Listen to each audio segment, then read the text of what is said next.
Welcome back to Menopause Mastery. So in honor of Menopause Awareness Month, we're going to dig into the most common symptom that women describe when we talk about menopause.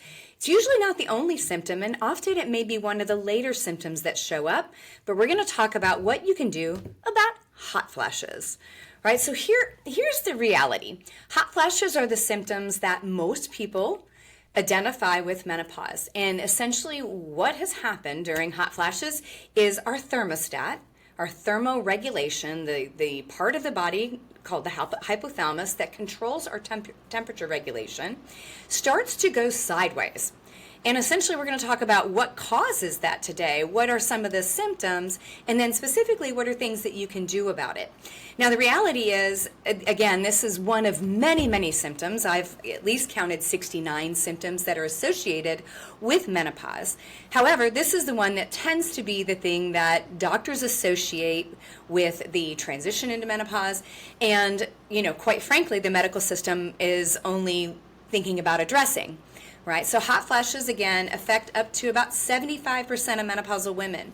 And they are characterized by this sudden, intense heat sensation, often accompanied by sweating, flushing of the face, the upper body.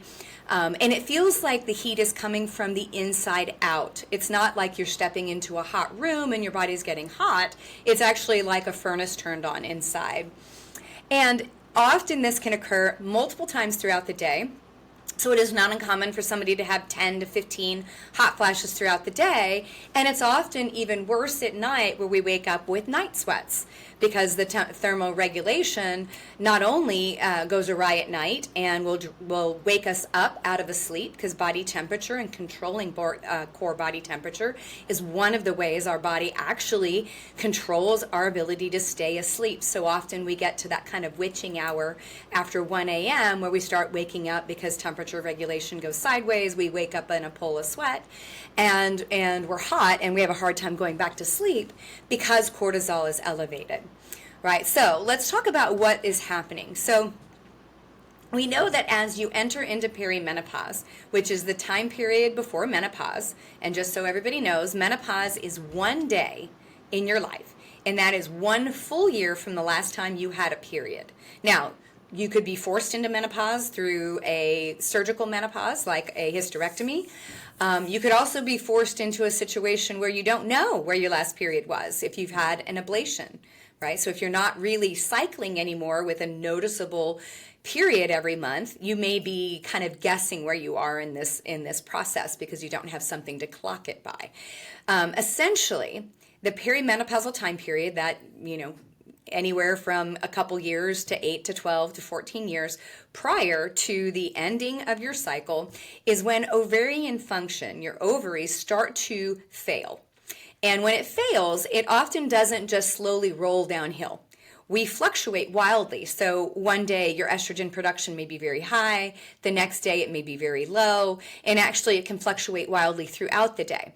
And it's actually this ovarian fluctuation with the levels of estrogen that starts to cause the hot flashes, because estrogen actually regulates the body temperature directly by having a direct effect on the hypothalamus. Now, the hypothalamus is in your brain, and it is your body's thermostat. It is also very heavily involved with the access of control of all your hormones and neurotransmitters. So think of the hypothalamus also as the director of the show. The hypothalamus is the one that takes in information from your environment, and it makes decisions based on chemical messengers like what your body is going through, what your senses tell you, what your hormones and other messengers are telling you, and then it makes decisions and then tells your pituitary what to do. Now, because estrogen is declining, that thermostatic control through the hypothalamus becomes variable, right? So it's kind of like somebody grabs the thermostat and keeps moving it up and down and up and down. So we start to get night sweats and hot flashes. Now, what else might make this a little bit worse? Any other things that might change hypothalamic pituitary control. So the hypothalamus is the one that makes a lot of the decisions. Again, it's the director of the show that sort of tells us what needs to happen. The pituitary is the conductor of the hormone orchestra that talks to every organ that produces hormones and tells them what to do.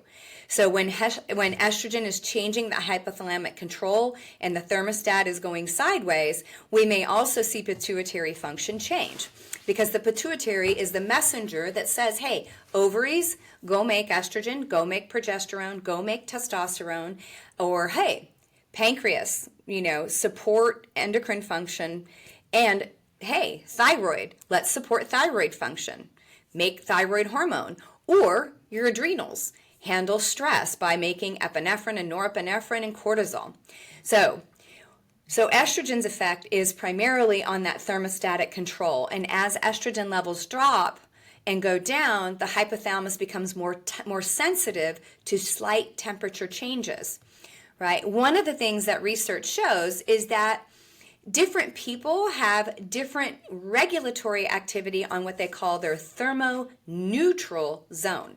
So thermal neutral zone is what is your body's natural swing between its low end and its high end of temperature control. So for example, I tend to run a little bit cold. So 98.6 to me is almost like a high temperature. I don't run that high. I'm much lower than that. I'm in like 97 is kind of where my temperature tends to average. And so I have a wide thermoneutral zone. Right, so I have a wide swing for my body to assume natural temperature variation. Now, this thermoneutral zone is the temperature range in which your body doesn't need to actively cool or warm itself, right? So it doesn't kick into overdrive. The hypothalamus doesn't say, hey, I need to cause sweating to help us cool down, because that's what sweating does. Sweating is a way for our body to exhaust heat. Right, so if my thermoneutral zone is wide, I'm more likely to have less hot flashes. So I hate to say this, I've never had a hot flash. I know I was with a friend this weekend, and she's like, oh my God, they're horrible, and I've had millions of them. That was not mine, and it's because my thermoneutral zone is pretty wide. Now, if I'm somebody that has a real narrow zone, so let's say you're 98.6 to 98.1, your zone is really, really narrow. Now, what we know is in most menopausal women, that zone narrows even more. So our temperature fluctuation that we experience, whether we're covered with blankets or we're in a room, is going to be more hair trigger. Right? One of the other things is you often will hear, I know I hear this in clinic every day, a woman that'll say, oh my gosh, I was in a board meeting or I was in an executive meeting and I just all of a sudden a hot flash came over me and my brain went to blank. The other thing is if we have other scenarios that increase our stress chemistry like epinephrine and norepinephrine, things like public speaking or presentations, and we have that narrowed heat zone and cooling zone, we might experience more hot flashes in these situations where we have more stressors, right? So for women, this is often, honestly, one of the reasons why a lot of women leave the workforce during this time period. They feel like their brain fog is awful. They are experiencing these hot flashes and night sweats, and they are embarrassed, and they feel like their brain goes blank when that happens, and they feel like they can't do their job like they used to. So this is a serious issue. It's not just about sweating and feeling uncomfortable. It is about the body's health and also perception of how we're experiencing our world. We're going to go into some of the health concerns that also are more prevalent when we have hot flashes and night sweats. But this is a serious issue. It's not just something that pisses us off. It is truly an issue that affects our life everywhere. Women will, avoid certain situations, avoid even going on certain vacations because of the temperatures, right? Nobody wants to go to Cancun in July when it's hot and humid if you've got 100 hot flashes in a week, right? So those temperature fluctuations, your thermal neutral zone is going to be varied by person, and it's going to narrow as you get into menopause. Now, neurotransmitters, I alluded to this earlier. So estrogen influences our neurotransmitters, things like serotonin and norepinephrine, particularly. So that's why we see more anxiety. 1 in 3 women experience anxiety as part of the menopause transition. 1 in 5 will experience depression. And serotonin is kind of like your neurotransmitter. I like to call it kumbaya, everything's copacetic. And then norepinephrine is part of your excitatory neurotransmitters. And both of these are involved in temperature regulation. So when we have changes to estrogen, we actually have imbalances between serotonin and norepinephrine that can trigger more hot flashes as well. So we can see more of that. Now, that's the neurotransmitter and hormone side. Let's talk about the cardiovascular and vascular system. So estrogen helps maintain blood vessel elasticity. What does that mean? So your blood vessels are kind of like a hose. And so when we have a lot of blood flowing through it, just like a hose with a lot of water, we want the sides to be able to expand and compress to move the blood flow, right? So we need flexibility and elasticity. When we have circulating estrogen, when we're cycling and we've got normal fertility, our estrogen helps maintain blood vessel elasticity and blood vessel recovery. I've done an entire podcast on cardiovascular health and estrogen. It's very, very important to that. And as women, when we're cycling, we are protected against cardiovascular disease because of the circulating level of estrogen. So when estrogen gets reduced, blood vessels actually dilate more easily, right? Leading to the sensation of hot and heat and flushing. So essentially, blood vessels dilate, they get wide or they narrow, right? And so when we start to see the reduction in estrogen, they widen and we get more flushing. So you get the kind of hot redness that you see. That's often just the upper body and the face, right? So not only are you feeling it, but you look it, right? We get that kind of tomato face where we get bright red. Now, here's where it becomes very important, and this is why, let's face it, I get pissed off. I'm pissed off at the medical system to just tell women, hey, menopause is something you got to deal with. It's a rite of passage, right? No man, if they had to go through what we go through, no man would tolerate it. I'm just being really honest. Yes, it's a rite of passage, but hot flashes are associated with increased cardiovascular risk for heart attack and stroke. Right? So the women who have more hot flashes and night sweats and don't have hormone replacement to restore that estrogen level have a greater risk for stroke and heart attack. And here's why, right? So I talked about that the blood vessel and the elasticity of the blood vessel and estrogen's influence on it. So the lining of your blood vessel is called an endothelial lining. The endothelial lining has a hair-like structure called the glycocalyx. Estrogen protects that hair-like structure and allows it to function. One of the ways that hair-like structure helps the blood vessels, it actually swings back and forth and produces nitric oxide, which helps your blood vessel perfuse and helps your body move oxygen and blood flow, right? Taking the pressure off of things like the heart and the arteries. So hot flashes are associated with reduced flow mediation and dilation, which is a measure of the endothelial function. So essentially, what does that mean? The loss of estrogen means our blood vessels are less capable of doing their job properly, and we get more atherosclerosis, which is plaquing in the arteries. We get more hardening of the arteries, and so we get more cardiovascular disease. So we get an increased risk of cardiovascular event, including stroke and heart attack. And that becomes a very serious risk for women in their 50s and 60s. And this is seen more in women of color. So women of African descent and your Hispanic regions and Mexican, Spanish, we see a lot more risk in certain genetic backgrounds. So it becomes a bigger risk for heart attack and stroke. The other thing that we see is women who experience hot flashes are more likely to experience spikes in blood pressure as well. So temporary spikes in blood pressure can also increase stroke risk. So essentially what happens is the blood pressure is going to change at the time of the hot flash. So we have greater risk again for stroke and heart attack. Increased blood pressure means increased risk for cardiovascular event and stroke risk. And you can't feel that. You cannot feel increases in blood pressure, or if you do, like you're getting headaches, it's usually a significant increase. And then over time, these spikes can lead to chronic hypertension, which is a major risk factor for both heart attack and stroke. Now, cholesterol. Cholesterol is associated with cardiovascular risk because cholesterol is the ingredient, particularly LDL cholesterol, is part of what the body uses to create arterial plaquing. And one of the things that is well known is that as a woman goes through menopause, we see an increase in LDL cholesterol and total cholesterol. And that is well documented, and it's not from diet. Diet is not going to change it. It is going to potentially cause an issue with altered lipid profiles, cholesterol, and increased risk of atherosclerosis.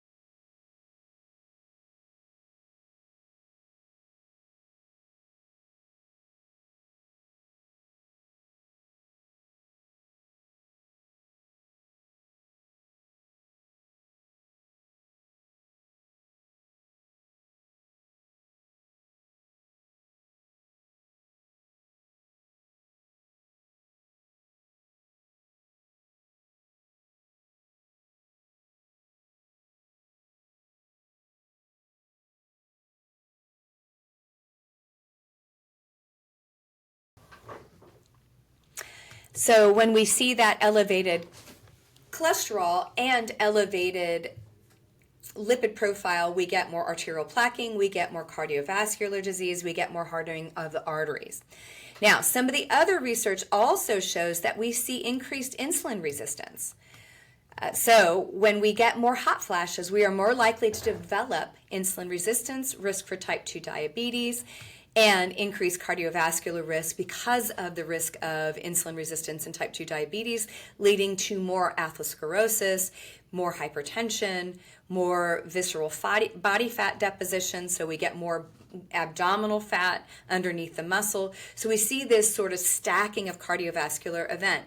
Now, we're not 100% sure why there is this relationship between insulin resistance and hot flashes.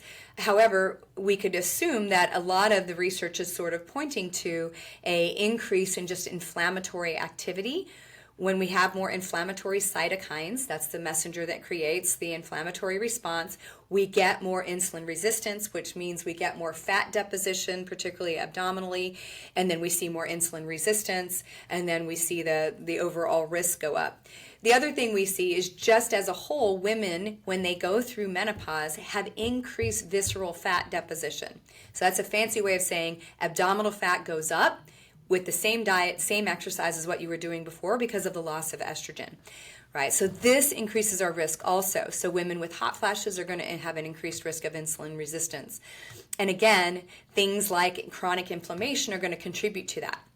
Now, we have our sympathetic nervous system and our parasympathetic nervous system. The sympathetic nervous system is responding to stressors. Parasympathetic are the things that you don't think about, like eating and digestion. So the act of eating is sympathetic, but the digestive act is parasympathetic.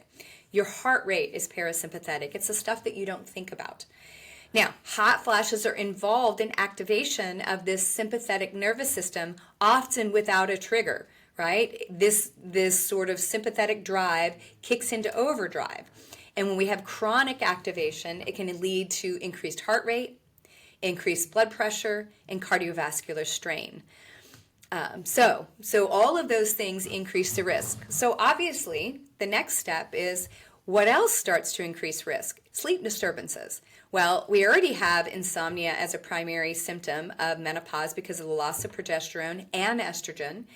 Hot flashes, especially night sweats, are going to make that worse. It seriously disrupts sleep, and then we get poor sleep quality. So REM sleep starts to suffer, deep sleep starts to suffer, which increases inflammatory activity, increases cortisol, increases insulin resistance, and now we've got this vicious feedback loop. One of the other interesting things is in the research, it shows women who experience hot flashes, particularly early in the menopause transition. So some of you that maybe got it really, really earlier, show a greater progression of what we would call subclinical disease for cardiovascular disease. So things like carotid intima media thickness. What does that mean? So we have the carotid artery that runs up the side of the neck that feeds the brain. We often can take a sonogram of that and look at the depth and width of that artery to see, hey, is there plaquing in there? What is the quality of that artery? Because that tells us, as a proxy for other arteries in the body, if it's functioning properly or not, or has it increased in thickness, which means the interior diameter of the artery has become narrower. And what we know is women with more hot flashes, and especially hot flashes earlier in the progression, have an increased thickness, right? So that means we're losing some of the arteries. So think of it as your hose is narrower and smaller than what it was before you went through menopause, right? So we get subclinical progression of cardiovascular disease. Now, the vascular instability that we see with the loss of estrogen also accelerates vascular aging. So our arteries and blood vessels are aging more rapidly, which reduces the artery flexibility and makes it more stiff, which is associated with cardiovascular event. Now, because we get more cardiovascular risk, our blood vessels are compromised, we have more likelihood for hypertension, and we become insulin resistant, we have a greater risk for metabolic syndrome and diabetes risk. And it shows in the research that women with hot flashes are at greater risk for this, which then raises our cardiovascular, stroke, and heart attack risk. Right? So all of that sort of tells us that we have to double down when we've got more hot flashes on the diet, the lifestyle, the other pieces. And hey, also, by the way, address the hormones by replacing the hormones. And I'm going to circle back to that because we know that we carry greater risk. Now, the other thing that happens with hot flashes and night sweats is when we have these wild changes or these rapid changes in blood flow and temperature during hot flashes, it actually increases another thing called oxidative stress. So oxidative stress is the act of resting. Our body produces oxidative things all the time, and we have environmental chemicals that are oxidative. Well, when we have hot flashes and night sweats, that overall risk for resting, so the overall risk for resting increases. Right, increases, so we actually have a greater contribution and progression to cardiovascular disease and oxidative stress. Some studies also suggest that women who get more hot flashes may have alterations in what we call coagulation factors, right? So women who get hot flashes may be at greater risk for deep vein thrombosis or blood clots. And again, it's because estrogen has this protective effect on the blood vessels and arteries.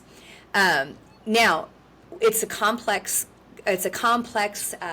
puzzle to also unwind. So the other thing is your average physician is probably not looking at you and addressing your hormone imbalance and the cardiovascular risk associated with your symptoms of hot flashes and night sweats. Let's face it, most physicians, including your OB-gynecologist, if they're lucky, they got 3 hours of training for menopause, and they also don't pay attention to cardiovascular risk because they're more worried about your reproductive organs.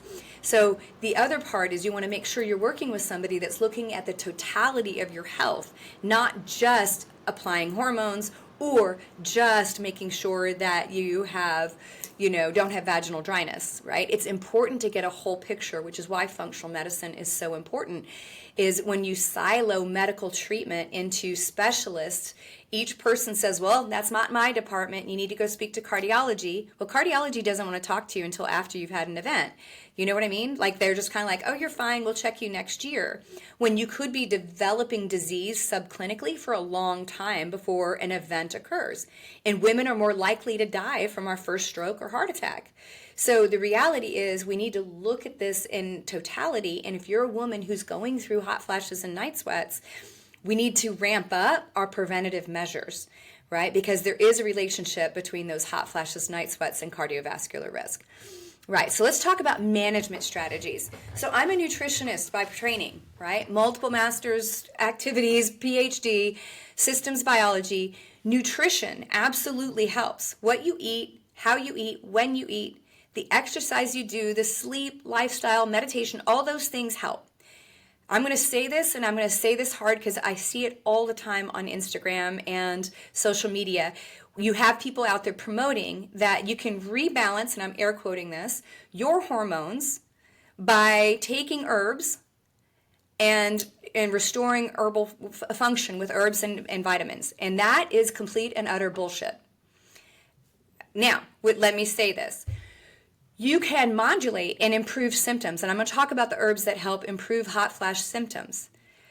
But it is not going to replace the hormones that your body is no longer making because the ovaries are no longer functional. Let me say that again. You cannot replace hormones with herbs and vitamins. You cannot. So, hormone therapy, by using bioidentical hormones to replace estrogen, progesterone, testosterone, DHEA if necessary, is the only way to restore estrogen back to its protective effects to protect the brain, the heart, the bones, the arteries, all of that, right? That is the reality. Now, with that being said, I add the diet, the lifestyle, the stress reduction, all those other things on top, and I use herbs to improve that. But I won't say that hormone replacement therapy comes after that. It should come before that. Nobody should be withholding your opportunity to get hormone therapy by saying, oh, you need to exercise first and do diet, then we'll consider hormones. The loss of estrogen, the loss of progesterone, and testosterone affect all of the things between weight gain, hot flashes, night sweats. Every symptom is driven by the loss of those hormones. That means every symptom is also improved by restoring hormone balance. Lifestyle modifications, diet, nutrition, all those things on top of it help. And I get so frustrated because I feel like particularly people in my arena are often led to believe that, hey, you can add some B vitamins, methylated B vitamins, some herbs, and you're going to restore balance. That's not true. Now, can I restore balance to insulin, pancreatic function, and reduce fat storage mechanisms by restoring nutritional balance? Absolutely, but I'm not going to restore ovarian function, right? So, I'm a proponent and fan for hormone replacement. That's why I created my telemedicine company, Minerva, that does hormone replacement across the United States because I know that this is necessary, and I am so frustrated with women being gaslit by medicine. Number 2, diet and lifestyle absolutely play a role. So we want to make sure that we're doing the right diet and lifestyle. And I'll talk about that. I've talked about it ad nauseum on the podcast. So I'll talk about it again throughout the Menopause Awareness Month of October. So we can talk about what are the diet and lifestyle things that are most effective for women in menopause. And then if you're not a candidate for hormones, right? There are cases where women may not be a candidate, or they don't do well on them. Maybe they never did well even when they were cycling. There are some herbs that have been shown to improve hot flashes and night sweats, right? One of those herbs are things like black cohosh, red clover, green tea extracts. All of those things help modulate the thermoregulatory control that estrogen normally has and have been shown in research to improve hot flashes and night sweats. So things like my Menopause-Dr. Balance Mastery product, it's one of the products I created, is designed to help modulate some of those pathways to help reduce hot flashes and night sweats and support the menopausal woman.